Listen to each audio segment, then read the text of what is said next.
बच्चों, अभी हम देखने वाले हैं अलैंगिक जनन। जैसा कि मैंने पहले ही बताया था, अलैंगिक जनन क्या होता है ये आपको पता होगा। तो आगे हम देखते हैं कि इसके प्रकार कितने होते हैं।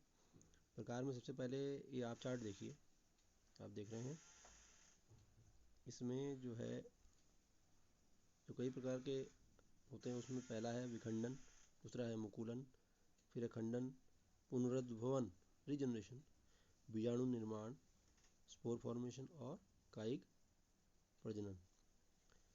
पहले हम इनको देखते हैं, फिर इनकी जो ये डिटेल है, बहुत ज़्यादा डिटेल में हम नहीं जाएंगे, मैं आपको एक एक दो दो उदाहरण दूंगा जिससे आपको ये याद करना ज़्यादा आसान होगा, है ना। इसमें बहुत कन्फ्यूजन हो सकता है बच्चों को, क्योंकि इसमें बहुत सारे एग्जाम्पल हैं, कोई एक एग्जाम्पल दो दो हेडिंग के अंदर आ सकता है, तो इसलिए मैं उतना डिटेल आपको कंफ्यूज नहीं करूँगा। बता सकता हूँ मैं आपको कुछ चीज़ें तो आप हायर क्लास में जाके वैसे भी उसको बहुत डिटेल में पढ़ने वाले हैं। फ़िलहाल आपको जो चाहिए मैं वो बताने वाला हूँ, तो चलते हैं फिर आगे। तो देखिए पहले ये है विखंडन। अब विखंडन क्या होता है? बेसिकली विखंडन एक प्रक्रिया है जिसका एक उदाहरण पहले ले लेते हैं। ये है यूग्लिना, इसमें भी विखंडन हो रहा है ना, द्विखंडन है। लेकिन आप फर्क देख रहे हैं, इसका जो द्विखंडन है इसमें क्या अंतर है इसमें और उस अमीबा में? अमीबा में ये है, ये देखिए किस तरह से डिवाइड हो रहा है, ये इस लाइन में डिवाइड हो रहा है ऐसे, और अनियमित नहीं है। इस के एग्जाम्पल और भी हैं, जो दो भागों में किस तरह से शरीर बट रहा है, कोई लंबवत बट रहा है, कोई ट्रांसवर्स लाइन में बट रहा है शरीर किसी जीव का, तो और भी हो सकते हैं। फिलहाल अब आगे बढ़ते हैं, वो आप एटलीस्ट ये दो एग्जाम्पल याद रखिएगा, एमीबा का और किसका, यूग्लिना का, ठीक है। तो अब नेक्स्ट है ये, नेक्स्ट हमने अपने चार्ट में देखा था, नेक्स्ट एसेक्सुअल रिप्रोडक्शन का प्रकार है मुकुलन। तो मुकुलन का उदाहरण आपके सामने है हाइड्रा। हाइड्रा में ये देखिए, एक इसमें होता क्या है मुकुलन में, सिंपल अर्थों में एक लाइन में कहें तो कि शरीर का कोई अंग या कोई पार्ट जो है वो बाहर आता है, परिस्थितियाँ अनुकूल होनी चाहिए उस दौरान, और उसके बाद वही पार्ट अलग होकर पूरा का पूरा जीव बन जाता है। आप ये देखिए, ये है ना, ये बड है, इसे हम बडिंग, इसलिए भी हम इसे इंग्लिश में बडिंग भी कहते हैं, एक बर्ड सा निकलता है और बाद में वही बर्ड पूरा का पूरा हाइड्रा बन जाएगा। अच्छा, इसमें एक बात लिखी है, ये भी दो प्रकार का होता है, दो प्रकार का होता है। एक तो ये इसमें लिखा जैसे हाइड्रा में बहिर्जात मुकुलन। देखिए इसमें कंफ्यूज होने की बात नहीं है, मैं आपको ज़्यादा उदाहरण कंफ्यूज नहीं करूँगा, ज़्यादा उदाहरण देके अंदर एक होता है अंतर्जात। भाई ये जो मुकुलन है दो प्रकार का है, अंतर्जात और बहिर्जात, एक्सटर्नल और इंटरनल। तो बहिर्जात का मतलब है कि जब शरीर के बाहर कोई अंग बन रहा है या कोई हिस्सा बन रहा है, कोई चीज़ डेवलप हो रही है, उसे हम कहेंगे बहिर्जात मुकुलन। और अगर शरीर के अंदर ही बन रहा है तो ऐसा भी उदाहरण हो सकता है, तो वो उदाहरण में हम कहेंगे कि वो अंतर्जात मुकुलन है। फिलहाल आप इसके एग्जाम्पल याद रखिएगा, ये हाइड्रा में एक बहिर्जात मुकुलन का उदाहरण है। चलिए आगे बढ़ते हैं, नेक्स्ट हमारा क्या है, लीजिए आपके सामने ये उदाहरण है फ्रेगमेंटेशन का। फ्रेगमेंटेशन जनरली किस में होता है? जनरली एल्गीज में पाया जाता है, एल्गी मैंने शैवालों में पाया जाता है। आप देख रहे हैं इसमें क्या है, जैसे एग्जाम्पल क्या हो सकते हैं, इसके कई एग्जाम्पल हैं, मैं आपको दो तीन एग्जाम्पल, जैसे यूलोथ्रिक्स है, यूलोथ्रिक्स ना, स्पायरोगायरा,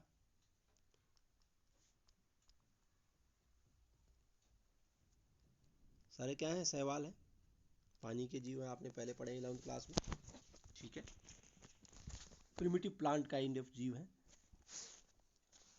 तो इनमें क्या हो रहा है, आप देखिए इसमें क्या होता है कि शरीर का कोई विभाग वेव एक्शन के जरिए, तरंग एक्शन के जरिए या किसी भी तरीके से अगर डैमेज हो जाता है, टूट जाता है, या कई अपना पूरा का पूरा शरीर जो है, ये जो है वो टूट जाता है, हर एक टूटा हिस्सा, ये एक हिस्सा है, ये एक हिस्सा है, ये एक हिस्सा है, ये अपने आप में पूरा का पूरा नया जीव बन जाएगा। देख रहे हैं, तीन टुकड़े हुए और तीनों टुकड़ों के अलग अलग जीव बन गए। तो ये किस में हो रहा है, ये आपको मिलेगा शैवालों में, इसीलिए ये इसका उदाहरण हो गया, ठीक है बच्चों। ये आपके सामने चित्र दिखाई दे रहा है आपको, आप समझ रहे होंगे क्या है। देखिए एक तरह की छिपकली समझ ली, वैसे इसका नाम है लेपर्ड गीको, लेकिन ये इसको आप छिपकली आपने देखी होगी। क्या होता है, अगर आप कभी दरवाज़ा बंद करते हो उसकी पूँछ कट जाए, तो वो पूँछ क्या होती है, दोबारा आ जाती है, आती है कि नहीं, देखिए कटी हुई, तो ये किसका उदाहरण है? ये हमने जो पढ़ा है चौथे वाला, कौन सा क्या पढ़ा था, चौथा है पांचवा है जी, चौथा। ठीक है, पुनरुद्भवन या रीजनरेशन। रीजनरेशन में कुछ जंतुओं में शरीर का भाग अगर क्षतिग्रस्त हो जाता है तो वो भाग दोबारा बनाने की क्षमता होती है, दोबारा बन जाता है, इसी को हम रीजनरेशन कहते हैं। ठीक है, इसमें और भी उदाहरण हो सकते हैं, है ना। देखिए मैंने पहले बताया ना, कंफ्यूज ना हो इसलिए, जैसे हाइड्रा में भी रीजनरेशन हो सकता है, ठीक, लेकिन हम उनमें ज़्यादा डीप नहीं जाएंगे। स्पंजेस में रीजनरेशन होता है, स्पंजेस जो होती हैं उनमें भी रीजनरेशन पाया जाता है। आप इसका उदाहरण याद रखिए, छिपकली का। ठीक है, तो आगे चलते हैं। देखिए ये हम अगला टॉपिक है हमारा क्या, पांचवा जो है एसेक्सुअल रिप्रोडक्शन का प्रकार जो है वो बीजाणु निर्माण, स्पोर फॉर्मेशन का है। अब स्पोर क्या होते हैं या बीजाणु क्या होते हैं? प्राय ये क्या है, एक कोशिकीय सूक्ष्म एक कोशिकीय जनन संबंधित रचनाएं होती हैं, जिनमें थोड़ा सा क्या होता है, साइटोप्लाज्म थोड़ा या कोशिका द्रव, और एक न्यूक्लियस भी इसमें होता है थोड़ी मात्रा में, है ना। और बाद में अगर जब इनका अंकुरण होता है, एक तरह से बीज है, जैसे बीज है ना, बीजाणु बीज से बना है, तो एक तरह से ये समझ लीजिए कि बीज प्रकार का है। पूरी तरह से हम बीज नहीं कहेंगे इसको, सीड नहीं है, क्योंकि ये तो लोअर जीव में है ना, हम वो तो एंजियोस्पर्म की बात आती है, ये तो बहुत लोअर जीवों में हो रहा है। तो बीजाणु निर्माण की प्रक्रिया में, ठीक है, ये बीज जैसे ये बीजाणु बनते हैं जिनमें साइटोप्लाज्म में न्यूक्लियस एक तरह की एक कोशिकीय संरचनाएं बन जाती हैं। ठीक है, अब ये बहुत प्रकार के होते हैं, है ना, जो मतलब ये बीजाणु हैं ये बहुत प्रकार के हैं। हम कुछ डिस्कस करने वाले कुछ विशेष प्रकार के बीजाणु, और जब उच्च कक्षाओं में आप जाएंगे हायर क्लासेस में, वहाँ बहुत सारे आपको डिटेल में भी मिलेंगे, लेकिन हम यहाँ कुछ डिस्कस करने वाले किस किस प्रकार के बीजाणु निर्माण होता है प्रकृति में। तो ये आपके सामने मैंने पहला उदाहरण दिया है, ये किसका है, देखिए आप नीचे लिखा हुआ है, अगर आप इसको होते, ये किसका है, जूस्पोर, चल बीजाणु। जू स्पोर या चल बीजाणु, चल का मतलब जो चीज़ चल सकती है, मूव कर सकती है, तो ये कैसा बीजाणु होगा, ये एक जगह से दूसरी जगह जा सकता है, चाहे पानी की हवा के जरिए जा सकता है। कब बनते हैं ये, जनरली कुछ शैवालों में बनते हैं। ठीक है, बनते किस में हैं, शैवालों में बनते हैं।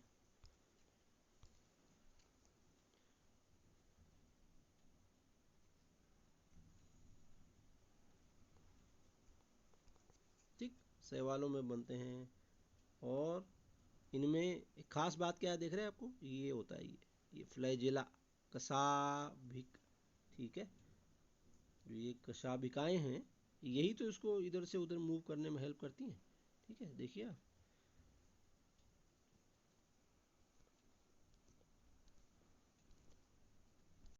तो हमने देखा था कौन सा, जू स्पोर, चल बीजाणु। अब होते हैं एप्लेनोस्पोर, यानी कि अचल बीजाणु।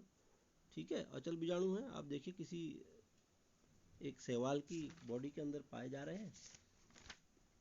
अचल मने, अचल का मतलब है कि ये मूव नहीं कर सकते हैं, प्रतिकूल परिस्थितियों में बन रहे हैं। ठीक है,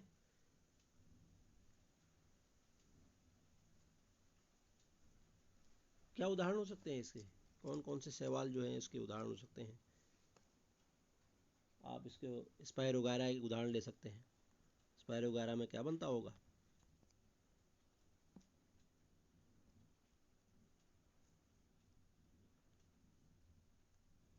ठीक है, स्पेरेंसोर अचल बीजाणु का में बनने की प्रक्रिया कहाँ हो रही है, स्पायरोगारा में होती है, यूरोथ्रिक्स में भी होती है। ठीक है, एक तरह का शैवाल है। अब आती है बात हिप्नोस्पोर की, ये दूसरे नंबर का हिप्नोस्पोर। सुप्त बीजाणु, जैसा कह ही रहा है, सुप्त बीजाणु का मतलब क्या हुआ, सोया हुआ।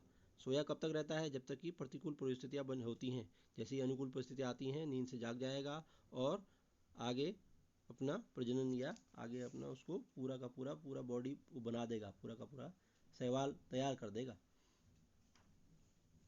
इसी तरह से ये तीसरा है एकाइनीट। अब ये देखिए, इसमें इसमें दोनों, ये भी एकाइनीट भी, इसमें क्या होता है हिप्नोस्पोर में या फिर सुप्त बीजाणु में, जो ये बीजाणु है इसके ऊपर ना जब प्रतिकूल परिस्थितियाँ होती हैं तो एक झिल्ली सी बन जाती है, लेकिन ये देखो शरीर के अंदर है।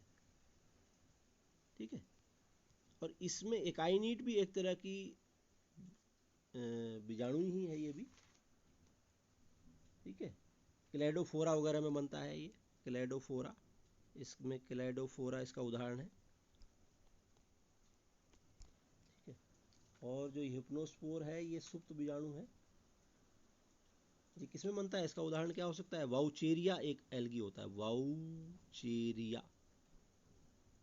ठीक है, तो इसमें देखिए पूरी की पूरी जो उसके बाहर की साइड पूरा का पूरा ये अंदर बंद हो जाता है, टाइट सी एक मोटी झिल्ली बन जाती है एक आईनिड्स में। ये देखो हिप्नोसोल अंदर बन रहा है, बनते दोनों ही प्रतिकूल परिस्थितियों में है। ठीक,